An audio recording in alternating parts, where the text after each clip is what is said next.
ఈరోజు 26వ తారీఖు జనవరి 2026 సోమవారం. ఈరోజు ధనుస్సు రాశి వారికి విద్యార్థులు రాత్రి సరిగ్గా నిద్రపోకుండా సెల్ ఫోన్ చూడడం వల్ల జ్ఞాపక శక్తి తగ్గడంతో పాటుగా చదువుకోవడం మర్చిపోయే అవకాశాలు ఉన్నాయి. టెన్షన్ పడతారు.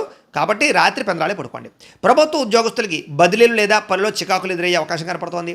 వ్యాపారస్తులకి ఇన్వెస్ట్మెంట్ చేసినటువంటి పెట్టుబడులు తగ్గ లాభాలు కనపడటం లేదు.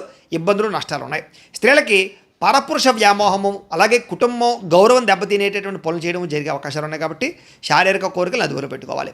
కొంతమంది వ్యక్తులు మిమ్మల్ని వాడుకుని వదిలేస్తూ ఉంటారు. కాబట్టి స్త్రీలు చాలా జాగ్రత్తగా ఉండాలి. విదేశాల్లో ఉండే వారికి స్వదేశానికి రావాలన్నా ఏదో ఒక రకమైన ఆటంకం కనపడుతోంది. అలాగే ఆదాయం కన్నా ఖర్చులు అధికంగా కనపడుతున్నాయి. మనస్తాపం కనపడుతోంది. పాత అప్పులు తీర్చడం కోసం మళ్ళా కొత్త అప్పులు చేయవలసిన పరిస్థితి కనపడుతోంది. ప్రయాణాల్లో తొందరపాటు వల్ల ఇష్టమైనటువంటి వస్తువులు, సెల్ ఫోన్లు లేదా డాక్యుమెంట్లు, పర్సులు పోగొట్టుకునే అవకాశం ఉంది. కాబట్టి కంగారుగా ప్రయాణాలు చేయకండి. కుటుంబంలో ఆస్తి తగాదాలు రావడం వల్ల గొడవలు అధికమయ్యే పరిస్థితి కనపడుతోంది. అప్పనంతలు వచ్చే అవకాశం కనపడుతోంది. కొత్త వ్యక్తులు మాత్రం నమ్మకండి. ఆరోగ్యం పట్ల చిన్న చూపు పనికిరాదు. ఏదైనా చిన్న చిన్న సమస్యలున్నా ఖచ్చితంగా డాక్టర్కి చూపించుకోండి. ప్రేమికుల మధ్య గొడవలు, బ్రేకప్స్ జరిగే అవకాశం కనపడుతోంది. భార్యాభర్తల మధ్య ఈగో పెరిగిపోవడం వల్ల, ముఖ్యంగా ఇంట్లో పిల్లలు పెద్దల వల్ల కొత్త సమస్యలు కనపడుతున్నాయి. కాబట్టి జాగ్రత్తగా ఉండండి.